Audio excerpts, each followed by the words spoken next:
black body temperature of the surface. We can in fact calculate the surface temperature, black body temperature of the Earth. The measurements show that the solar flux at the top of the atmosphere is 1,003 watts per. All of it will not come down to the Earth's surface because the clouds reflect part of the radiation back to the space, and we'll explain that later. Sea, ice, and Antarctic, and also the deserts. These are all white, relatively white surfaces. These are reflective surfaces. They reflect back part of the incident sunlight back to the space without absorbing at the Earth's surface. So if we put all the values, these are all the alpha is called albedo of the Earth. It is basically reflectivity. We set it as 30%, or here we put it 0.3. So if all other values are known, so we put all these values, and then if you calculate the black body temperature of the Earth, it turns out that the surface temperature of the Earth should be 255 Kelvin, 18 degrees Celsius. This is a very freezing temperature. But if you take all the thermometer measurements around the Earth's surface and calculate the average temperature, we get 280, which is 15 degrees Celsius. So this suggests that minus 18 is the expected temperature, but 15 degrees Celsius is the actual average temperature calculated all over the Earth's surface. So there is a 33 degrees Celsius additional warming that is coming, which is over our theoretical expectation. So where does it come from? You must know, many of you might know this. This is what we call the greenhouse effect. Here I am showing a very simple one-layer model of a greenhouse gas layer over the Earth's surface. So what happens is that the greenhouse gases such as carbon dioxide, methane, water vapor, ozone, these can, and the best carbon dioxide, of course, gases can actually absorb infrared radiation and re-radiate in all directions. A part of that actually will come back to the Earth's surface. Again, you can use Stefan Boltzmann law and add another term to accommodate for this back radiation from the greenhouse gas molecules in the atmosphere. So that will actually explain this additional 33 degrees Celsius warming. Actually, without these greenhouse gases, the life would not have been possible on Earth. Otherwise, we would have a snowball Earth. But right now, what we have is this beautiful where our life is possible. But if we keep on adding the greenhouse gases, things will change. That we will see today. But before going to that, I will introduce you to some of the historical works in this area. So it's surprised to know that more than even a century ago, at that time there were no concerns of climate change, but even at that time, some of the early physicists, mathematicians and chemists were actually concerned with the greenhouse gases. They pretty accurately even calculated the greenhouse effect also. I will come to that. So the first one to explain this additional warming of the Earth's atmosphere was Joseph Fourier. I think that all of you should know Fourier. He was a French mathematician, and you must all have heard about or studied Fourier series. He was known for his mathematical contributions, but he was also interested in the interstellar radiation and all. So he actually argued that the additional warming of the Earth's atmosphere is actually coming from the interstellar radiation, which turned out to be wrong. In science, this always happens. You propose some idea which may not be fully correct, and the later scientists will build on that idea, and we will arrive at a better result. And then in later, British physicist named Tyndall the connection between it and radiation in 1859. He had conducted experiments using gas chambers. He filled glass tube with carbon dioxide and passed IR radiation through that and measured it. And this is actually the basis of what we nowadays call the greenhouse effect. And then there was a Swedish chemist. He was actually a physical chemistry person. He can be considered as father of physical chemistry. Was working on the border of physics and chemistry. Arrhenius, a Swedish chemist and a Nobel laureate. And he, in 1906, he actually calculated that a doubling of carbon dioxide would result in a warming of an additional warming of 4 degrees Celsius and a fourfold increase in carbon dioxide in atmosphere Celsius. At that time, he was actually concerned about the coal usage of coal. He knew that would release CO2, and he made these calculations using very, very preliminary calculation. No, nowadays we use very highly sophisticated climate models, but he did not have any such things. Very simple experiment equipments and the basic physics, and using that he calculated the that can be produced by the increased carbon dioxide. And you will be surprised to see that his predictions more than a century were actually very close to what sophisticated climate models are predicting. I will come to that. So relationship in CO2 and global warming established more than a century ago, and it was not an interest at that time, of course. And the 1970s only the world actually, the scientific world and the society started concerning about climate change, and these research got popularity at that time only. You may be wondering, at least some of you may be wondering, why CO2 is a greenhouse gas and why oxygen or N2.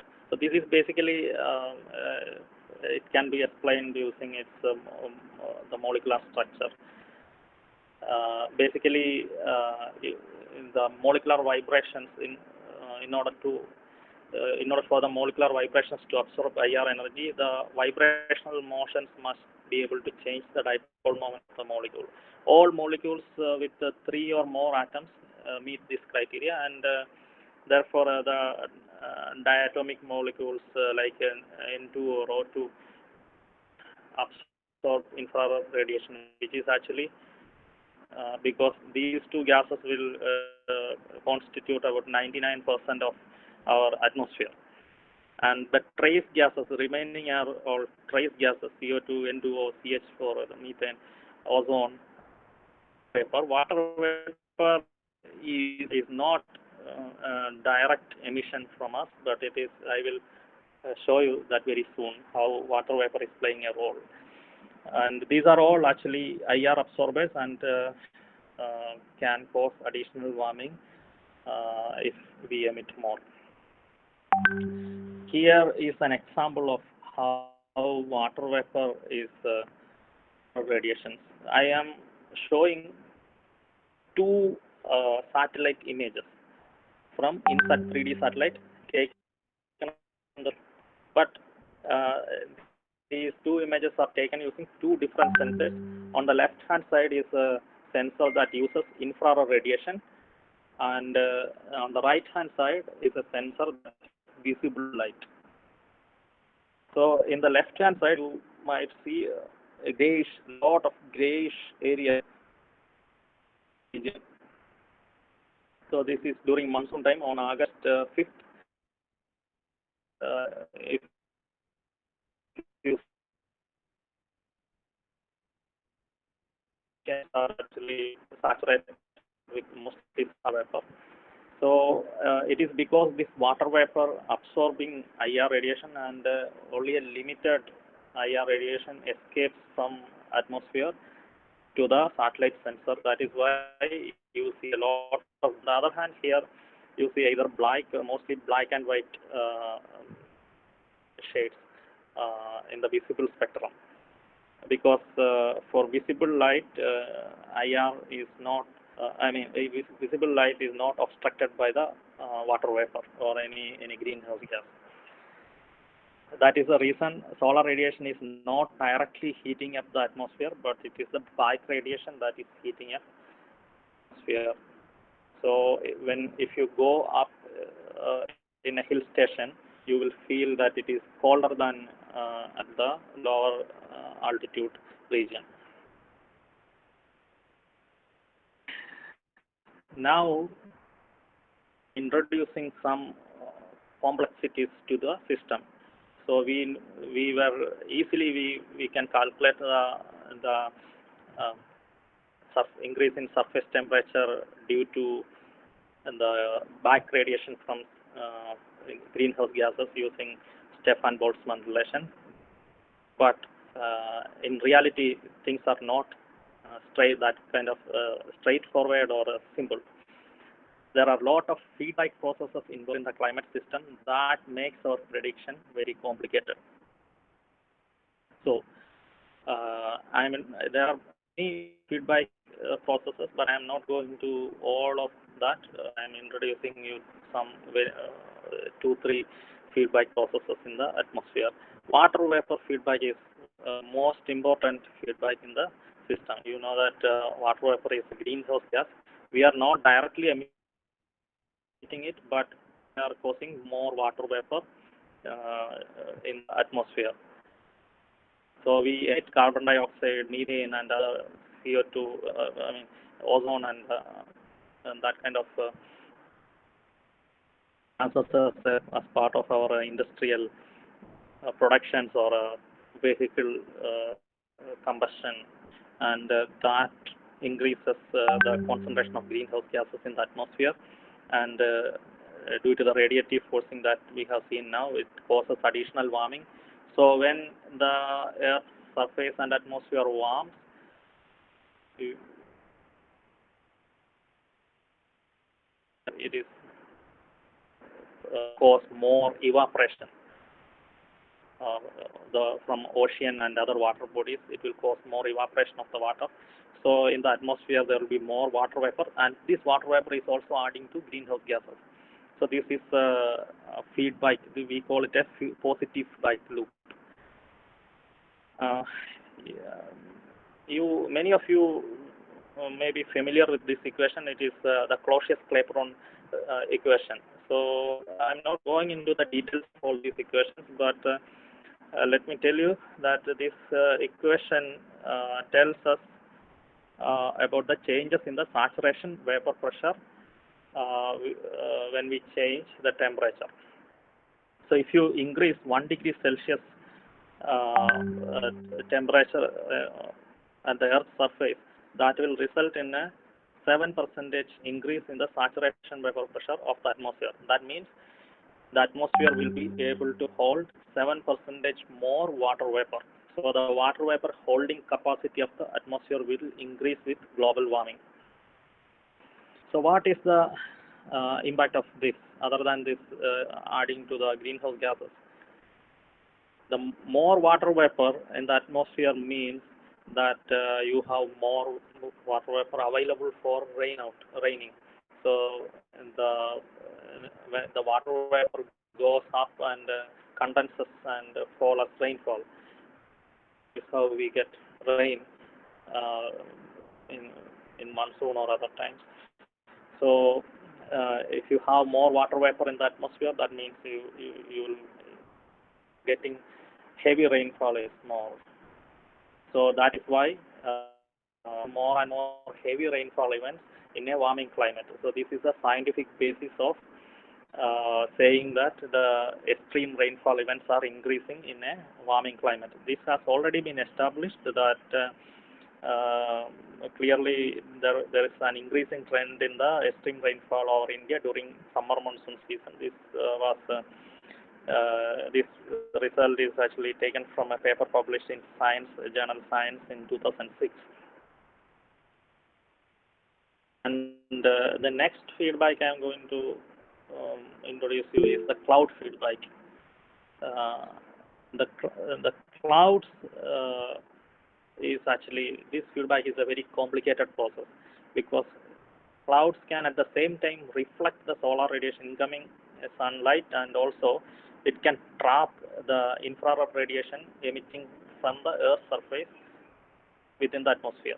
So while the reflection of solar radiation cause a cooling at the surface, this trapping of IR radiation coming.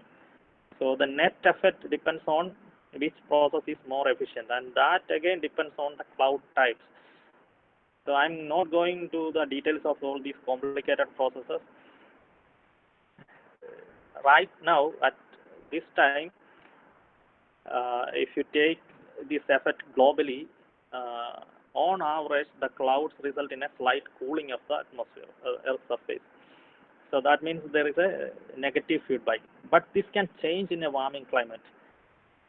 For example, if you are the composition of the clouds in the atmosphere changes, so that more IR trapping clouds are there in a warmer climate, then this can turn out to be a positive feedback. That is a very right now. I will explain you that very difficult to predict the cloud.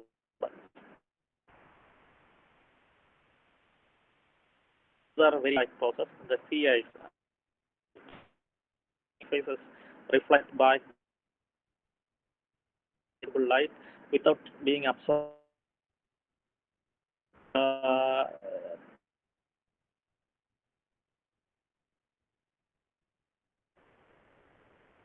Areas are actually the ice surface can reflect back up and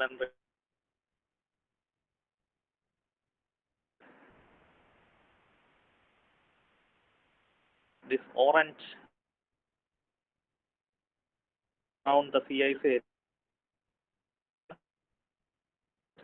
And during 1970s period, average sea ice extent, all these area was actually all these blue area inside the orange line was filled by ice.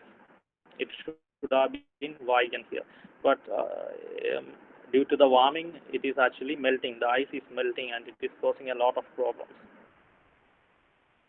You can see the time series in the bottom left. This is again sea ice area since 1979, and you can see that about 30 to 40% of sea ice has already been lost. Our climate model projection suggests that towards the end of 21st century, all this ice will be lost, and this can cause multiple impacts in the climate system. These regions can absorb more solar radiation, and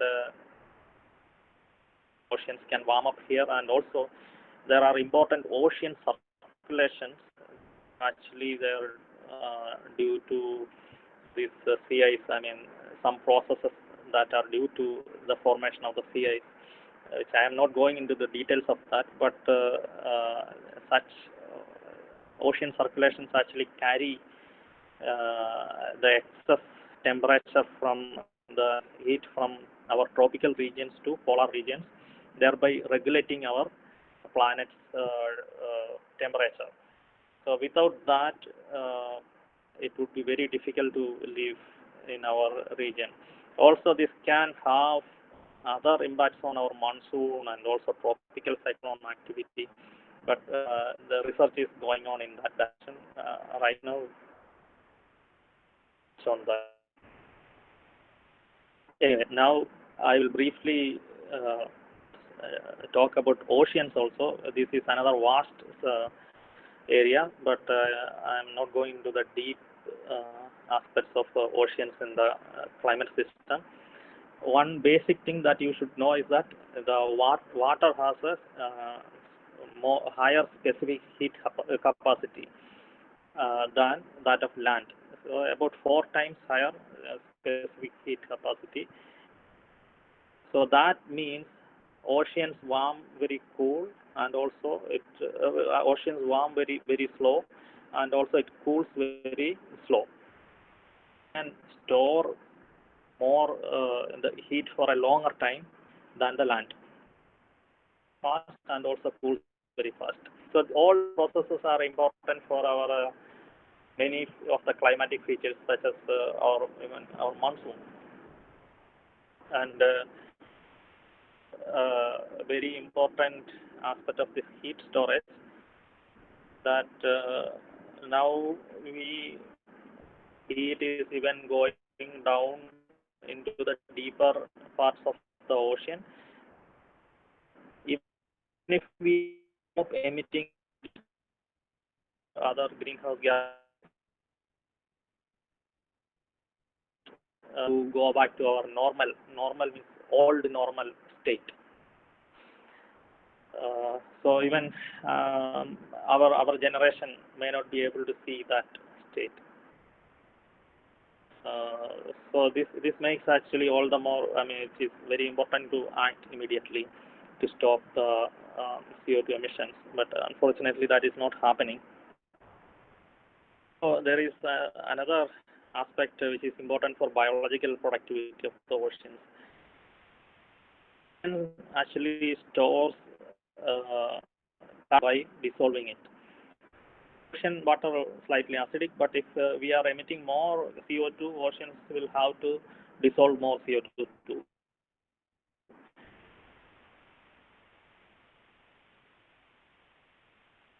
Of ocean is a threat to the marine ecosystem. This is a hot research area.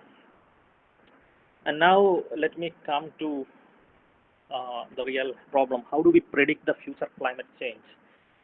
So the only tool that we have to predict the future climate change is one model. Some of you did, but may not know what exactly climate model is. A climate model is basically a set of equations, the atmospheric motions and other processes such as the ones that I mentioned, the field, all the known represented. Then we can call it a climate model. And these equations, of course, these equations needs to be transformed into a computer program. We, for historical reasons, we use Fortran. And I'm not going to show you all the equations in a climate model. Actually, it would be very boring in a talk to show equations.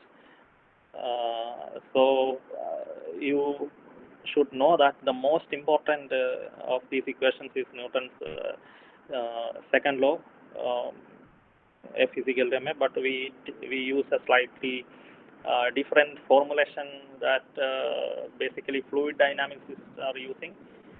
Atmosphere can be considered as a fluid. So this form is basically this left hand side is acceleration. So this is basically A is equal to F by M.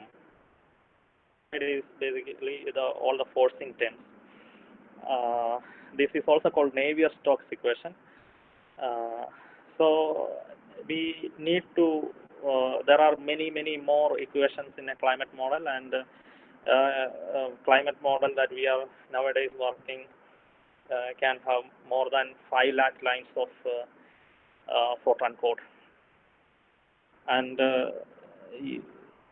if if you want to visualize how a climate model will look like, that equations all over the earth. But for that, you need to divide the Earth's surface into latitude and longitude grids in the discrete latitude and longitude grids, and also vertically. Also, there are grids. So, three-dimensional mesh surrounding the Earth, and at every corner points we solve all the equations. So basically, if you integrate equation in time, it will give you a prediction, future state of the atmosphere. This is what we are doing in a climate prediction. So you may ask me, you will not be the weather is not able to be accurately predicted beyond a few days. Difficult, and the India Meteorological Department is getting a lot of complaints regarding the floods and the heavy rainfall forecasts, etc. So why what is your confidence in predicting the temperature 100 years from now, or rainfall 100 years from now? So you should know that weather and climate are actually different. So weather is your instantaneous state of the atmosphere, but climate is the average state. If you average all the instantaneous states over a long period of time, you will get the climate. So you must have heard about the chaos. Weather is basically chaotic, but climate is not. So climate is predictable, and the weather is actually is not predictable beyond a few days. It is slightly difficult to get this concept, but you should know that in that sense, the climate prediction is reliable actually. But there are many problems that we face. The equations are partial differential equations, and they don't have exact solutions. In fact, the Navier-Stokes equation is a $1 million question. Mathematics, nobody has solved it. So you have to solve the PDEs, and that will result in a loss of accuracy because higher order terms need to be truncated, and that will result in a loss of accuracy in the prediction. But we can quantify those inaccuracies. We call it uncertainty. So when we make climate predictions, we always inform the uncertainty associated with also, to reduce the uncertainty also. And if you see the mesh here, the grids, the size of one grid is now in the current generation climate models, the size of one grid is actually of the order of 100 kilometers. So that creates another problem. There are processes that are smaller than 100 kilometers. For example, a thunderstorm cloud, its dimension may be 10 kilometers. So that this model may not be able to predict that kind of smaller processes directly. So at this time we use some kind of empirical methods to accommodate such what we call subgrid scale processes. So it is technically we call it parametrization. So that is another source of error and uncertainty. You may ask me, why don't you use a mesh with 10-kilometer grid spacing? So I will show you that in a short while. The solving equations on this size of mesh challenge, and also very, very expensive exercise. I will come to that in a short while. But you have your equations, the model is ready, and you need input values. The most important input is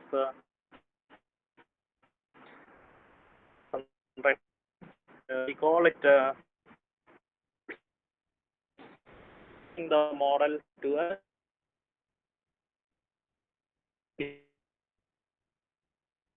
concentration values. Is a carbon dioxide 2060, 2000. Very difficult to, in fact, the past observations we know, some assumptions on that, and also future pathways of our economy. Suppose that we don't, the governments do not take any action to control the CO2 emission. We call it a business. You will be the rate at which it is increasing in the past, and we allow it to increase at the same rate, and you can that easily. So we call it IPCC representative concentration pathways. IPCC is Intergovernmental Panel for Climate Change, the United Nations panel that actually coordinate all the climate-related activities and report to the world. So the RCP 8.58, this value means that much radiative forcing, additional energy produced by this emission at the surface of the Earth. So it may be slightly difficult to understand, but you know that if you the RCP 8.5 is the strongest emission scenario, and RCP 2.6 is the most conservative scenario. That means if you are ready to cut CO2 emissions, and in fact you should start reducing the emissions CO2 concentration from 2040 onwards. And if that is possible, then only 2.6 watts per meter square additional on the Earth's surface. So these are all required beyond our physics knowledge. So this actually needs, in order to generate this kind of scenarios, you need economists, social scientists, and even human psychology experts should also be there, because we don't know how the world is going to be tomorrow. So all these kind of experts are actually working together to generate these scenarios. So that makes climate science truly multidisciplinary problem. The model now, how calculations. If you think that you can calculate or you can do the predictions using your laptop or a normal computer, it is actually impossible. 5 lakh lines of Fortran code, if you want to run it at every grid point that I have shown now, you need massive computer facilities. So here I am showing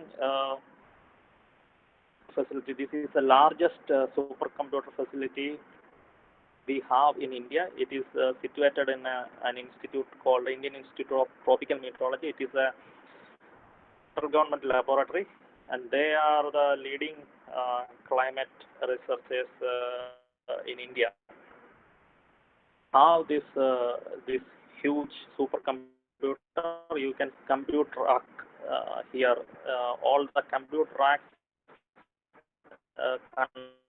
and human image is also given here. You can, from that you can see the scale of this computer, the size of this computer, and it is not just the computing power, but this produces lot of data, terabytes and even petabytes of data. So you need to have massive storage facility to store this data, and for long-term archival they also have tape archival, and this needs a huge amount of cooling. Otherwise this computing produces lot of heat, and it may burn out. So you need huge cooling facility also. So it money that government is pumping to keep to maintain this facility. So the efficiency of a supercomputer or any computer can be measured in terms of the number of floating point operations it can perform in a second. So floating point operations per second, it is called FLOP, FLOP. This particular computer in Pune, this has 4 petaflops capacity. Petaflop is 10 to the power 15 floating point operations per second. So you can imagine what kind of how fast this computer can perform calculations. And in IIT Delhi, we have a supercomputer which is about half the capacity of this one shown in this figure. It is 2 petaflop, and we are doing that for research purposes. But IITM, they are actually predicting future climate, and they are the sole government agency in India that predicts future climate change using climate models and contribute to the IPCC. And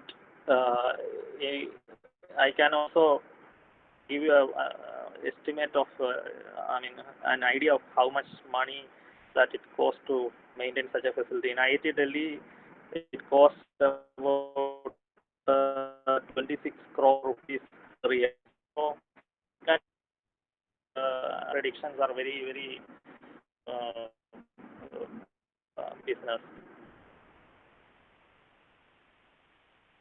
From climate prediction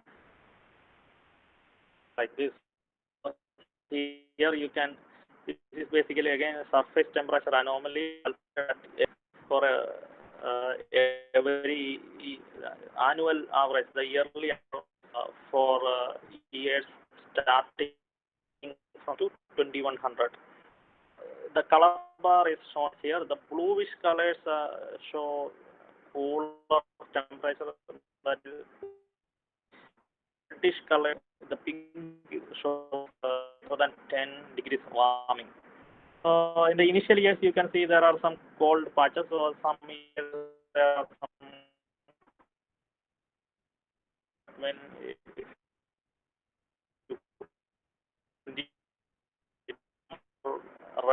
over the planet. Beyond 2070, if you focus on this polar region, it will be more than 10 years warmer.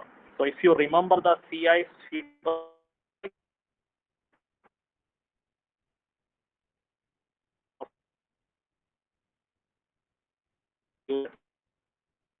is we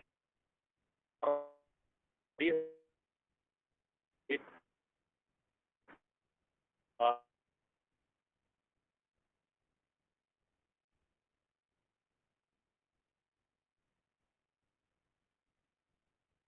introduction to the city. So now I will focus on the climate. The month in India, we so it is economy, and we should, the most important we in India are asking is how the monsoon is going to change in a warming scenario, and we run climate models to understand that. Or I am going to, I will take a couple of slides to explain you the physics behind monsoon, how the monsoon circulation is set up. So again, from our previous discussions, the specific heat capacity of water and land are the land, if for a given amount of solar radiation, the land will get much more warmer and much faster than the ocean. So that will set up a temperature gradient from ocean to land, and also heats up the air above the heating the air will result in an expansion of the air, so its volume will increase. That causes the density of the air to drop. So if the density decreases, then the pressure of the surface pressure will drop. So because the surface pressure weight of the air above that surface in atmosphere. The over all the warm air to the relatively cold region. So high pressure over south and low pressure over north. So the air should flow from south to north. Flowing in a straight way, it is you can see a curved flow, monsoon flow. You can see any there are now tools that shows the circulation. You can see this kind of flow here. But why is it curving? It is actually because of the Earth's rotation. There is an apparent force created by the Earth's rotation. It is called Coriolis force. You need to add Coriolis force into the equations if you are applying second law over any motion or on Earth. So uh, in the absence of Earth's rotation, the flow would have been straight, like shown in these arrows. So now you get a curved flow, and that brings a lot of moisture to our region, and it precipitates and produces a lot of rainfall. And at the upper level, if you see, the circulation is reversed.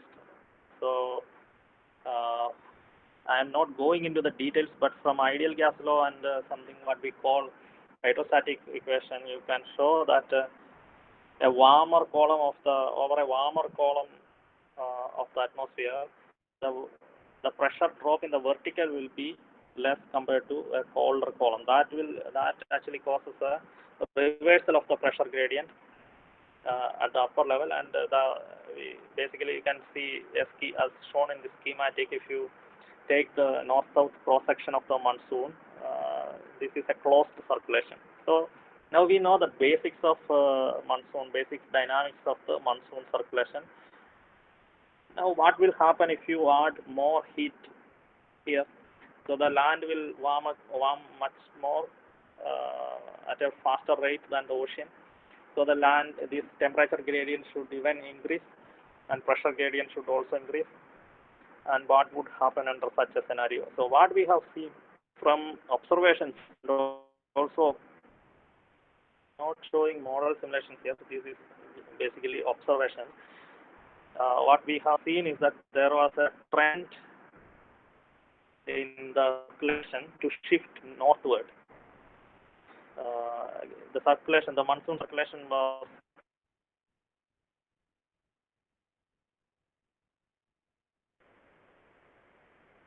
called monsoon low level jet, a strong current of strong winds at about 1.5 kilometers from the surface, directed towards the Western Ghats, and that is bringing a lot of moisture to our region, Kerala, and southern parts of the Western Ghats, and produces a lot of rainfall. But that is now slightly and gradually shifting northwards. So what we have seen from a long-term data set is that over the southern parts of the Western Ghats, including Kerala, the rainfall is actually, the amount is decreasing. Of course, in the last 3 years, that is not the case, but in a long-term perspective, there is a slight drying trend over the Western Ghats, and over the Western Ghats, and even that extends up to north and some parts of Rajasthan. So this is basically in contrast, and this is stuff done with my colleague and in, in the climate dynamics. Almost at the end of my presentation. So you all must have heard about monsoon depressions or low pressure systems. In Malayalam, it is called Nunamardam. So these are basically rotating weather systems or cyclonic storms that form over the Bay of Bengal and adjacent Gangetic plains in a northwestward direction all the way across the central Indian plains. It can even go up to as far northwest as Rajasthan, and that brings a lot of rainfall all along these plains, and also floods. If you have heard of Assam and Bihar, these are all mostly due to the monsoon depressions regions, and these monsoon depressions, if how or will they change in future warming climate? Because I have just now showed that the circulation is actually shifting slightly northward. So that can actually, I'm not going into the details of the physics by which these storms are produced. That's a very interesting thing, and I'm actively working on that area. But it's a bit more complicated, and I am not going to explain that now. But you should know that there are about 12 such storms of different intensity forms over this region, and that contributes more than 50% of the rainfall during monsoon season to these plains of India. And any changes in their numbers or intensity would mean a lot of societal impact over this region. You may not get enough water, or sometimes if their intensity is increasing, you will get a lot of more floods. But there was no knowledge of how these systems were changing in a future warming climate, because one of the reasons was the larger mesh of the climate model. They were not able to simulate it. So I got an opportunity while working in New York University to run a very high resolution climate model at 50 and 25 kilometer mesh grids. So we for some time one supercomputer is exclusively to run this experiment for 2 months, and we were able to do this experiment, and we found that in a future warming climate there will be substantial reduction in the number of depressions over the Bay of Bengal. About 60% of the of these depressions will decrease by 60% towards the end of 21st century. Planned there increase the 10% increase during that period, but this will also cause a redistribution of our precipitation rainfall pattern. I'm not going to that. So right now I'm concluding. So when we make such findings, this kind of findings, you should actually, as a scientist, we are supposed to publish and let the world know our findings. Then only accepted by the larger scientific community. So to communicate, we were explaining all our experiments and our results, include all these analysis, these figures, and send it to scientific journal. There are many scientific journals, and they the editor of the will submit to others. We also get papers, and we will review. We will read it and see if their arguments are correct, whether there is any violation of any laws, and if their experiments are performed correctly, their interpretations are correct. If all these are correct, then the reviewers will tell the editor that fine. If there are some issues, these are issues, you should correct it before publishing.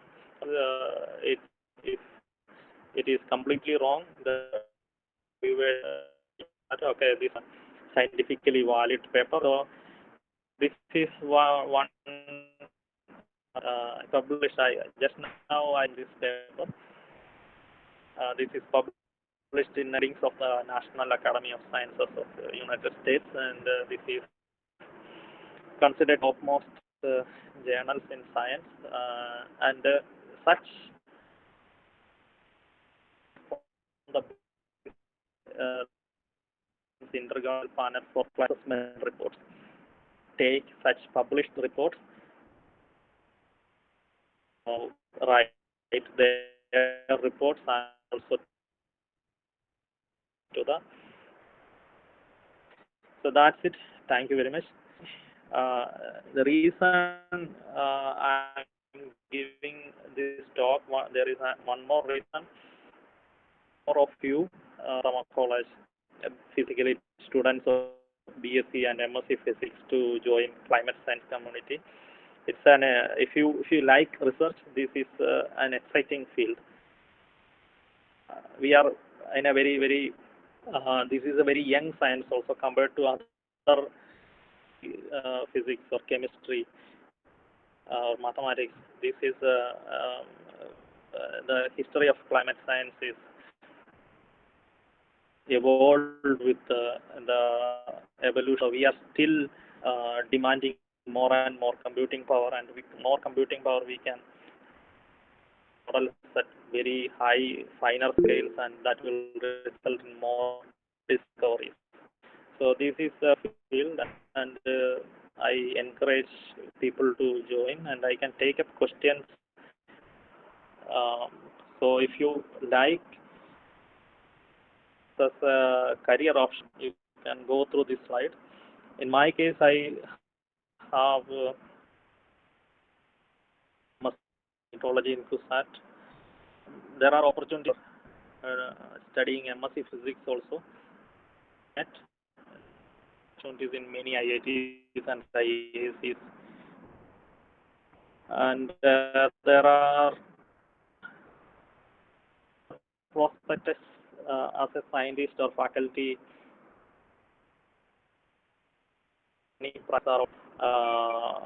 They all area, so that this is a career option. With this, I am ending my talk. I can take up questions now.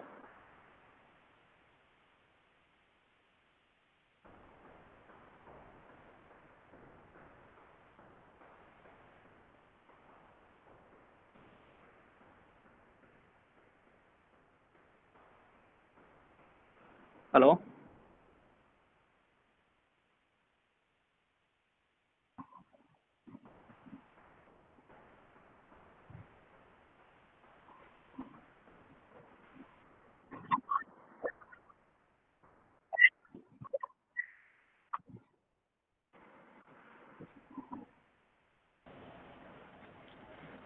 Okay, thank you, sir, for your nice talk. So my doubt is that nowadays we are getting rain. That is the quantity of water which we are getting is very high. So is it due to this low depression or is it due to cloud burst? So I came to know about the cloud burst. So let me Yes. explain that. Okay. Yeah. So basically, like I said, from the Clausius-Clapeyron equation, we expect more water vapor in the atmosphere. So whether it is a depression or a cloud, the water vapor content actually will go, the water content will go up in a warming climate. So naturally we should expect more rains from per cloud or per depression. So the cloud burst, uh, uh, these are usually, what I noticed is that either in Uttarakhand or in our case or Western Ghats, these are something happening over the some high altitude regions. So from theoretical expectation, there is something that I can tell you. So the water vapor should rise up in the atmosphere uh, to condense and the rain to be formed. So the orography actually uses, I mean, it supports ascending motion. So when the wind uh, hits the Western Ghats or Himalayan slopes, it will rise up and water vapor coming with that actually go up and condense. So now the wind is moisture. The since the atmosphere is warming, you need to achieve more the temperature. That is why at a particular height you will reach saturation of the water. You need to reach more height in order for the air to be saturated with water. The feeling is that now that is happening at a slightly higher altitude in these catchment areas, and also that is causing. I mean, already we have more water vapor in the cloud, and also that can at that height those slopes are not very stable, so you higher rainfall over there can cause landslide and all.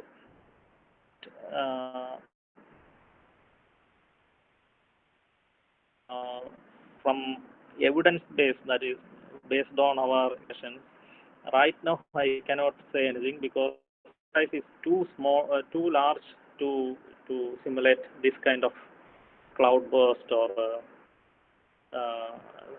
the any clouds actually that is smaller than 100 kilometer wide. I hope that I answered your concern. Okay, so thank you.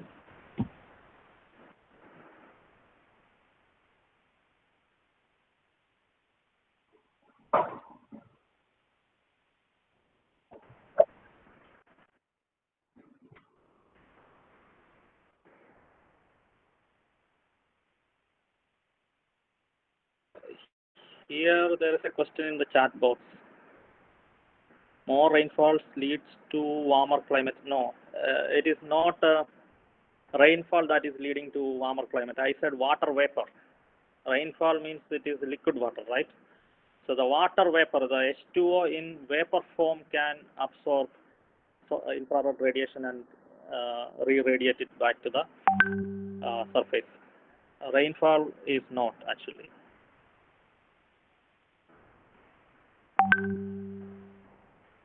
Is that what you meant? Hello, sir. Sorry for the delay. Sir, good evening. Before asking my question, yes. Thanks for your wonderful class. And sir, you have said about the rainfall. More rainfall means more water vapors, and that leads to a warmer climate, right? That is what not more rainfall doesn't mean more water vapor. Actually, more evaporation means more vapor. Yeah, so, more rainfall means evaporation is more, right? Rainfall is the end product. Actually, evaporation happens before that. Okay. So that's why less rainfall does not lead to a cool climate. Not really, actually. So it's actually you cannot relate cool climate or warm climate with less rainfall. Okay. So yeah, so basically the radiative forcing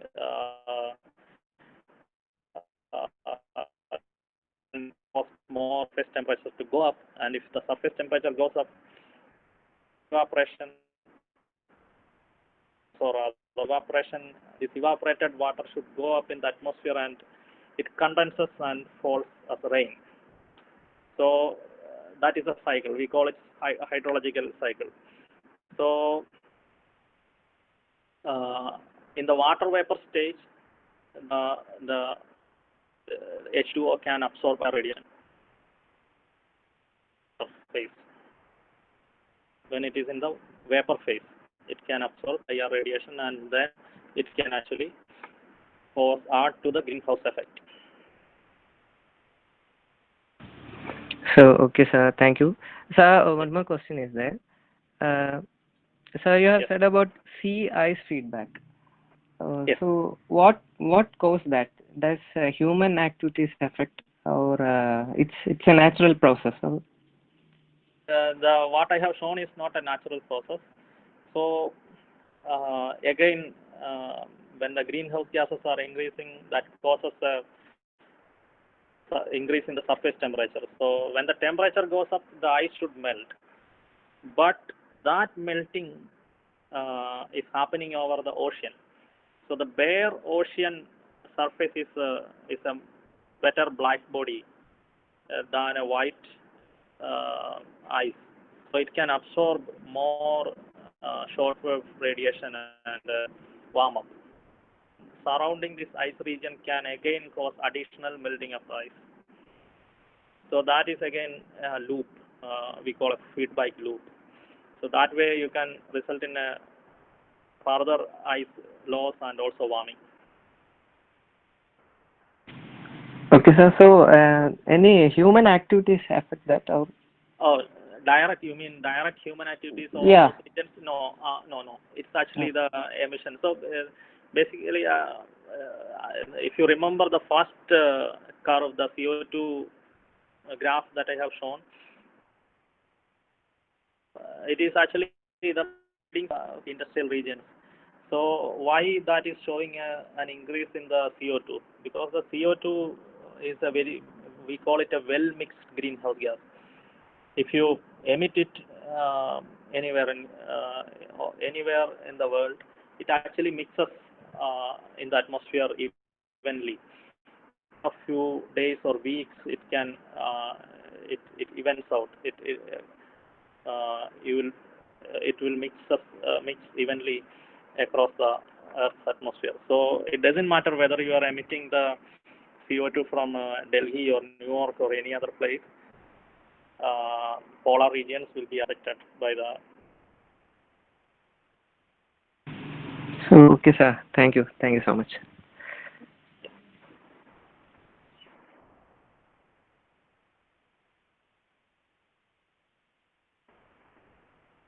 Can we relate radiation cooling process with the rainfall? That's a question. Yes, actually, this is a really technical question. I think you may have some knowledge in climate science. So, the in fact, the rainfall when it condenses, it releases uh, higher levels in the atmosphere, and that radiatively cools. I mean, that again emits IR radiation and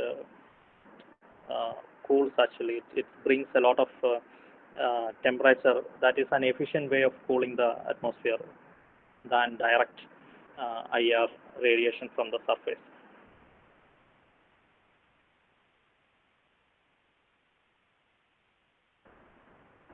Yes. Next question.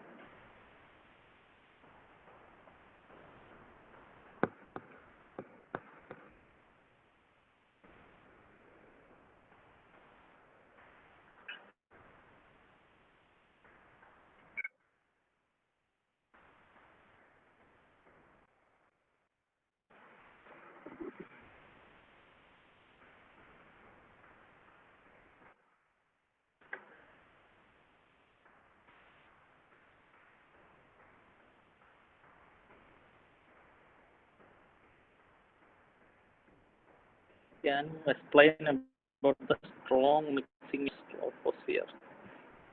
So, which gas are you talking about? I just mentioned about the carbon dioxide. So, it is, I mean, it is properties of it.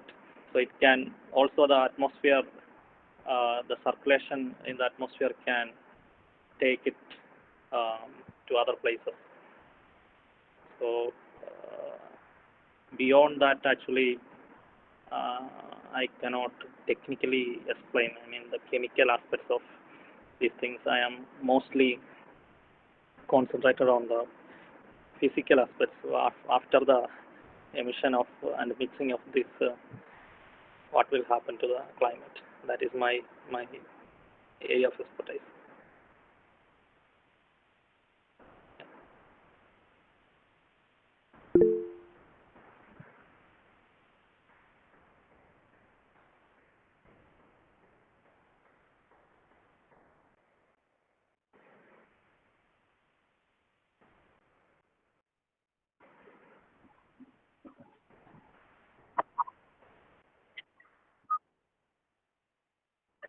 Thank you.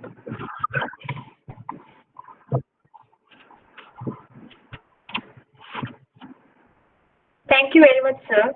This was a very informative session about the topic physics of climate change. Dr. S. Sandeep has explained about the energy balance of the Earth, feedback in climate system, the monsoon low pressure system, etc., and certain topics. Thank you so much for putting apart your precious time. I'd also like to thank Professor Philip and Thomas who chaired this session. So now it's the time for feedback session. Two participants, Simi ma'am and Mr. Darshan Singh, are ready for the verbal feedback session among the participants.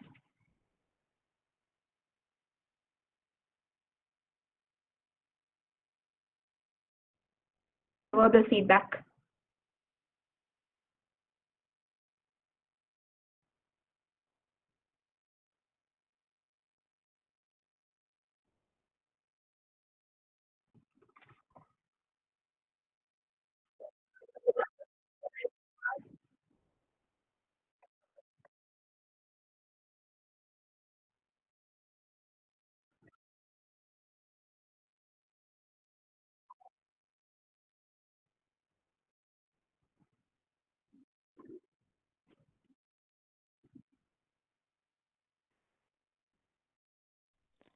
Hello, hello. Yeah. Okay. Good evening, one and all. Firstly, I would like to thank the organizing committee in giving me an opportunity to participate in this International Physics Colloquia. I am really glad that I could hear from so many eminent personalities on different interesting and also highly relevant topics. I wholeheartedly thank all these speakers. So thanks a lot for all this, and also best wishes for the organizing team because they have taken so much work in putting up such a great show. Thanks a lot. Thank you.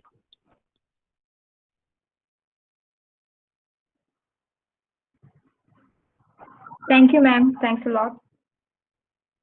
I think Mr. Darshan Singh is there. Now I request Mr. Darshan Singh to unmute your mic, introduce yourself before conveying the verbal feedback.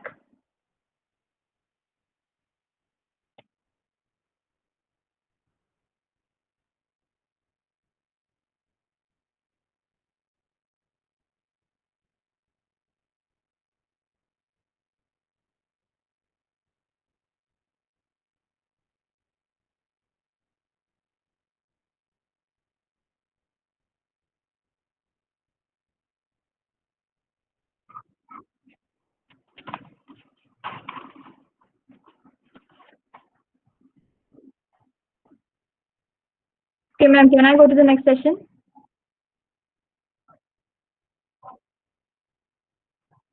Okay. Now I request our Honorable Principal, Dr. Verghese Matthew, for the principal's remarks. Okay, ma'am. Thank you. Now I cordially invite our head of the department, Professor Santosh Jacob, for the concluding remarks.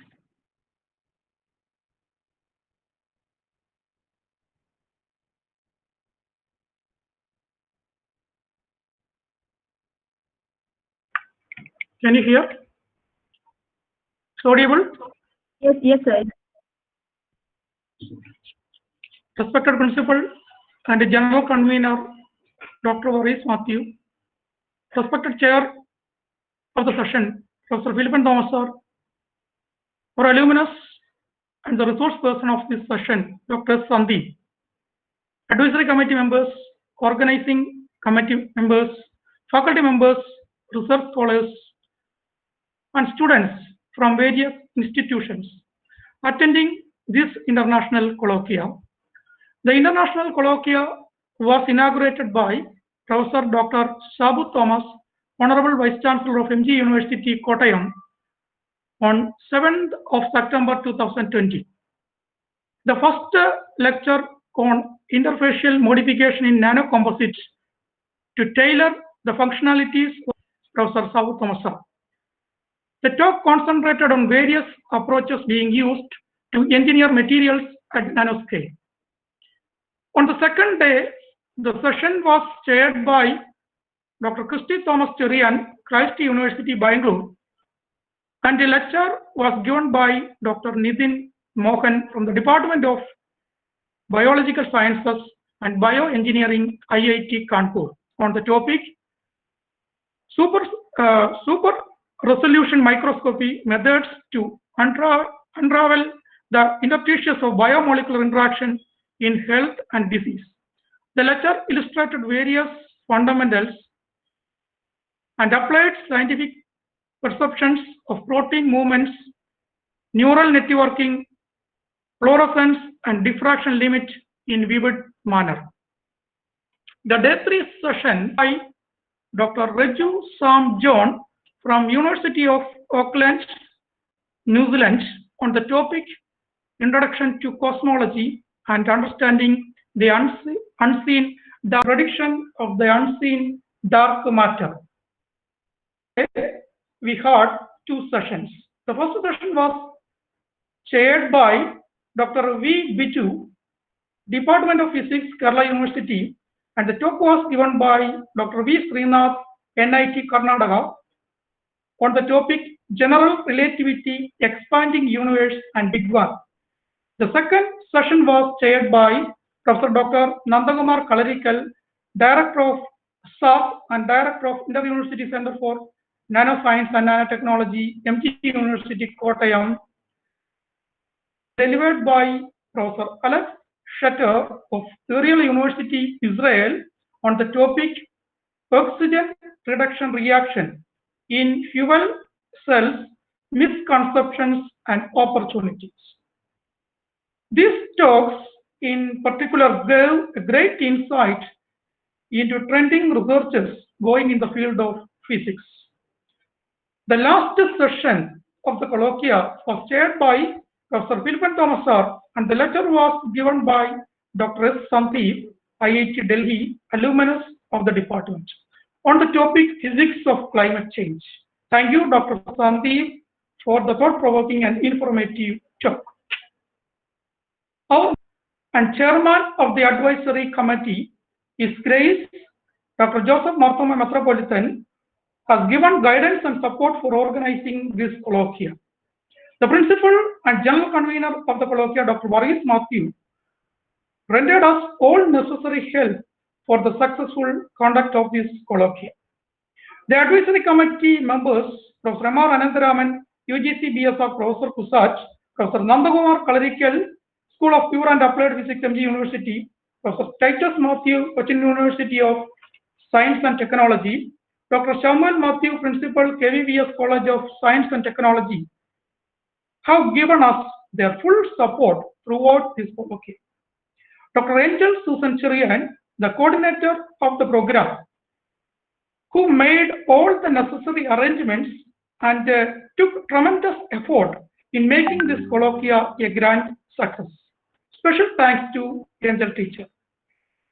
I thank our members and students for their constant support in technical handling of the sessions, registration, anchoring, reporting, and all the needed for the successful completion of the colloquia. I thank all the faculty members, research scholars, students from all over the world who participated in the colloquia. I hope that you have heard from the session open a new avenues into which you can explore and give rise to a better world. Thank you. Thank you very much, sir. Let me call upon Dr. Angel Susan Cherian, coordinator of this International Physics Colloquia, for the vote of thanks.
Thank you, ma'am.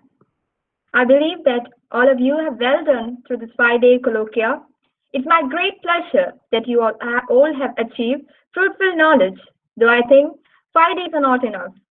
I thank all the resource persons who took the classes on these days, putting apart their precious time for us. Thank you all once again for putting apart your precious time and for being a part of this talk.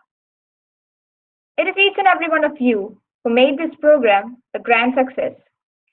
Like the saying, diamonds are forever, webinars also live forever. Thank you and have a nice day.